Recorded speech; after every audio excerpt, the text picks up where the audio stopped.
Hey everyone, this week I want to share with you how my labor and delivery went with Halle. But first I am going to catch you up a little bit on how things are going right now. Halle has reached the 3-week mark, and last Friday when we went and weighed her in, she was at 6 pounds 11 ounces. And now we have also hit the 3-week growth spurt. And that has been rough, and that is why this video is getting to you late. With the 3-week growth spurt, Halle has been eating about every 2 hours and for about 45 minutes, which means I'm getting an hour and 15 minutes in between every single feeding for myself to take care of me and the kids. And that has been difficult, trying to figure out how to take care of a 2.5 and a 3.5-year-old at the same time as feeding an infant. It was bad.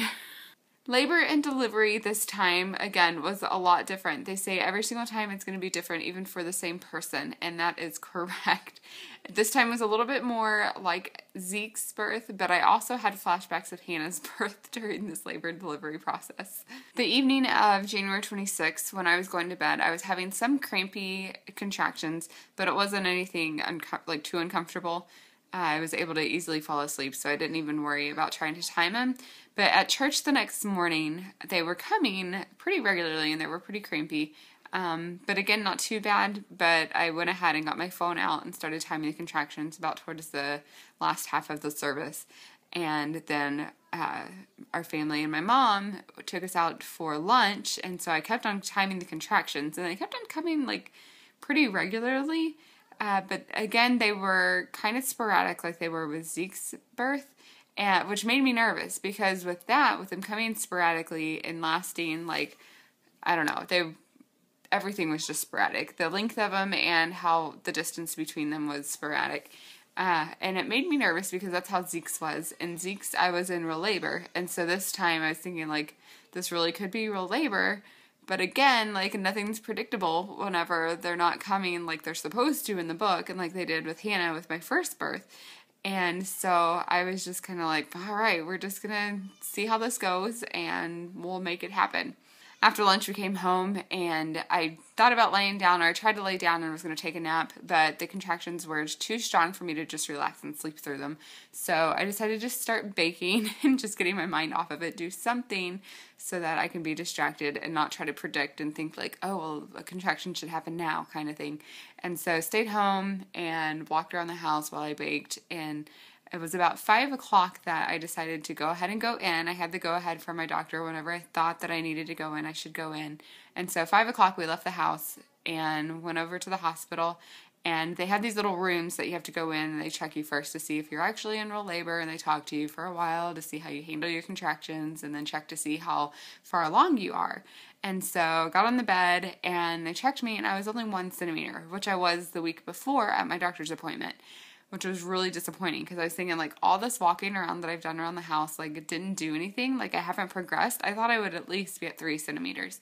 So the nurse was telling me, pretty much thinking you're not in real labor, you should just go home. She didn't outright say that, but she said, you might be more comfortable if you go home and just labor at home.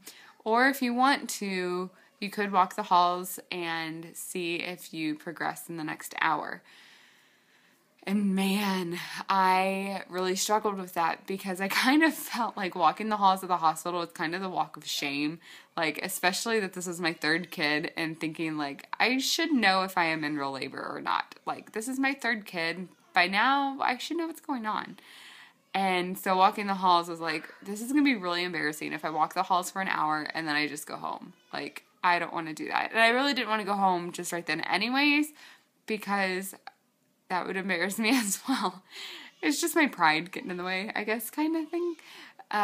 So I went ahead and decided to walk the halls because they would check me in another hour. And if I were to go home, I wouldn't have anyone there to check me to see if I was progressing. And then I'd be really embarrassed if I had to go back to the hospital and then get sent home again for the 2nd time.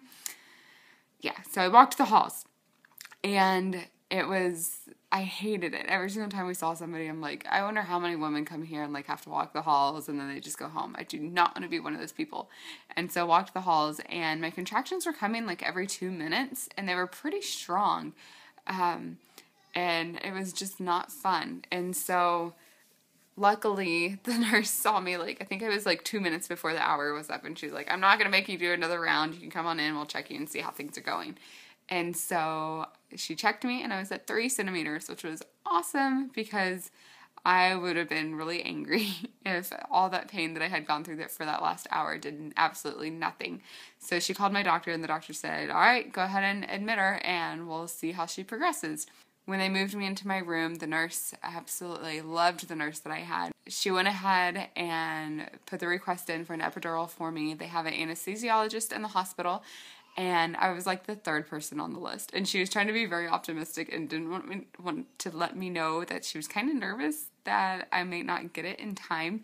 So the guy came and was not the best. This is the only 2nd epidural that I've had. I had one with Zeke's birth, and he took a little while to get it into the correct spot.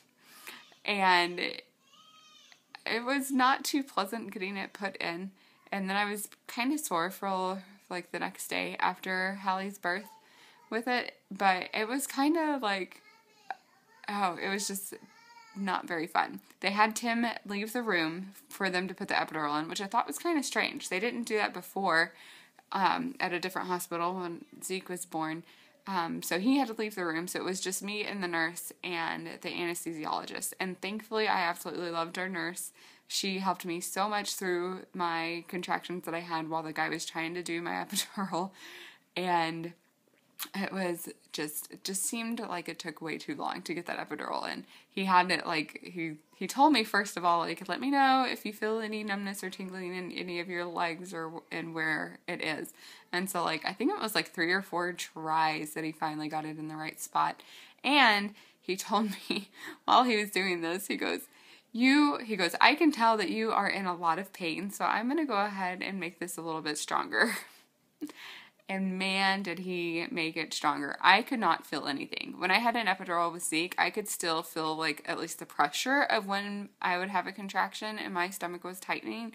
But with Halle, I could not feel anything. I was in such a good mood. I was actually kind of a little bit lightheaded because he had given me so much medicine. Not sure that was too healthy. But I was still very thankful for the epidural. I did not feel anything at all. Like, at all. And once I had the epidural, Tim and we didn't bring anything into the hospital with us because for the whole reason of, like, well, you might have to go home. And so once I had the epidural, I looked at Tim and I was just like, you can go get our stuff. Like, you can leave for a little while and go get our stuff out of the car and come back right now because I'm not going to want you to go whenever it gets closer for her to be born, but I'm feeling great right now, so go for it. We got to the hospital around 5:30. Walked around until 6:30, got into the room about 7. At 9:30, Halle was born. And when they told me to start pushing, like, right before then, like, I don't think it took but maybe like 10 minutes to push her out, I did not believe it when they were like, all right, let's go ahead and see if you can push her through. I was like, what? Because I had not felt any contractions for, like, the last 2 hours. And so I had no clue, like, how I was progressing or anything. And they were like, yeah, let's just go ahead and try it.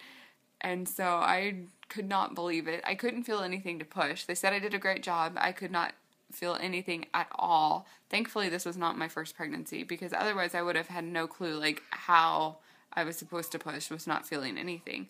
So I kind of knew from Hannah and Zeke's birth, like, how the whole pushing thing goes. But yeah, I was absolutely, like, not out of it, but just, like, kind of like an outer body experience because I couldn't feel anything. Ridiculous. There weren't any major complications with the labor and delivery part.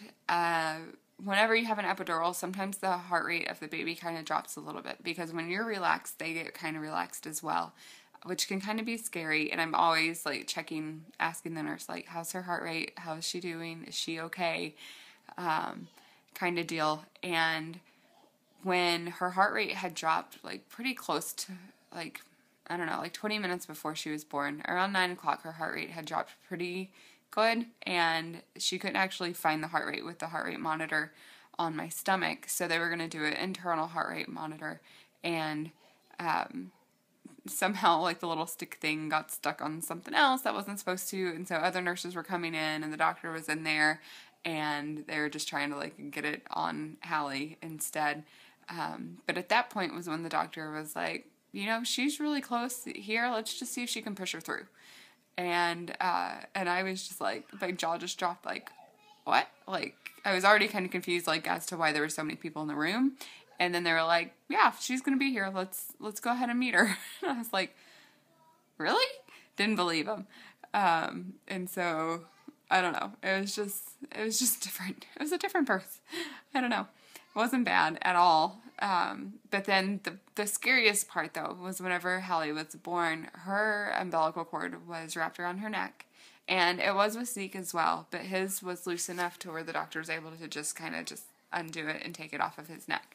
Halle, it was really tight around her neck, and the doctor had to just hold it out just enough from her neck and get the scissors and just cut it off right then. So then Halle was born, and they announced that she was 5 pounds and 14 ounces. This girl was only a week early. Had she been on time 1 week later, she may have been 6 pounds. Not very big. She was so tiny. I didn't believe them when they announced the weight. I was like, what? Are you sure? 5 pounds? You've got to be kidding me. Especially since I wasn't as big for this pregnancy. I didn't gain as much. And she seemed huge. Like, all her movements and everything just seemed so much bigger to me than my other 2 kids. And then she ended up being like 2 pounds lighter. She was the same length as Hannah. She was 20 inches long. And her head circumference was 13 inches, but she was 5 pounds, 14 ounces. Ridiculous. Like, teeny little girl. The stay in the hospital was good, kinda. I loved my nurse that delivered Halle, and that was great. But man, trying to sleep at the hospital is just hard because they're always coming in there checking on you, checking on the baby, especially like, it was like at midnight by the time we finally were able to settle down and get some sleep. And then at like 3 a.m. I think was when the nurse was going to come in and give her a bath. Like, and to me, I'm thinking, like, 3 a.m., why in the world are they going to come in at 3 a.m.? But it was, like, however long, like, after she was born, this is when they come and do it. And for the nurses, they're there working the night shift, so might as well come give a baby a bath in the middle of the night, because what else are they going to be doing? So I was just like, all right, whatever. So Tim and I get up and take pictures and everything, and are there for her first bath at 3 in the morning. But it was okay. I mean, they're doing their job. That's what they're supposed to do. Wake you up all the time. Not really. They're just checking on you, doing your vitals, doing everything they're supposed to.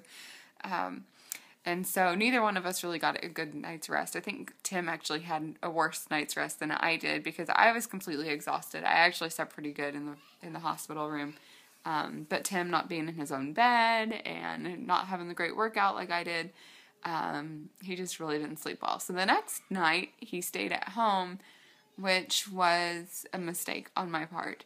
Trying to be the only one at the hospital for Halle. In this hospital that we were at, they do rooming in. You do not send your baby into the nursery unless they have issues. And so as soon as this baby's born, they are with you. And I was not looking forward to that.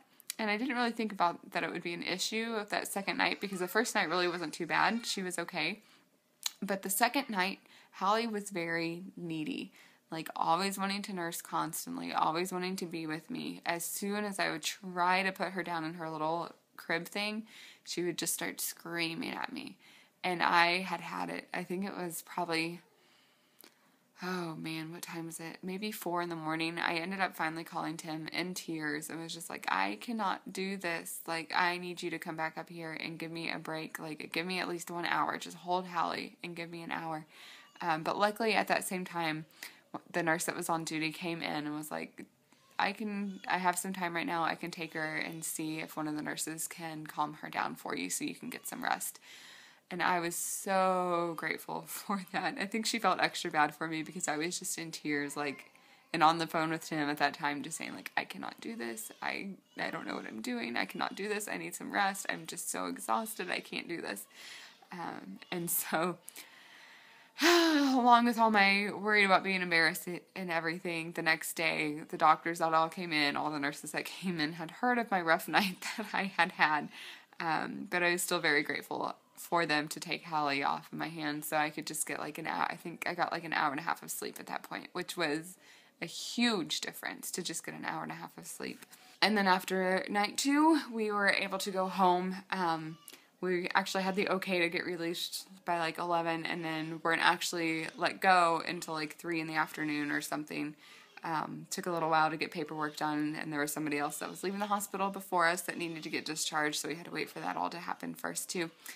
And then we were home. So there you have it. There's number 3, baby number 3, labor and delivery. She is the most precious little girl ever, and I just love her, and it's fun to see our kids interact with her. They are absolutely head over heels with her, especially Zeke.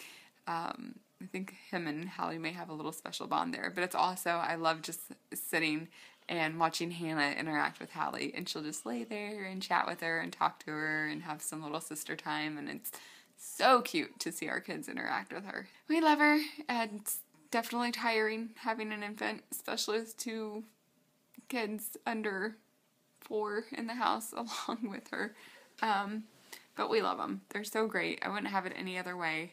I know, like, in a couple of years from now, I'm going to be missing this, and, like, missing how little they are and everything. It's just a hard, rough start with how little sleep that I get in between all the feedings and everything, and trying to squeeze everything in that I want.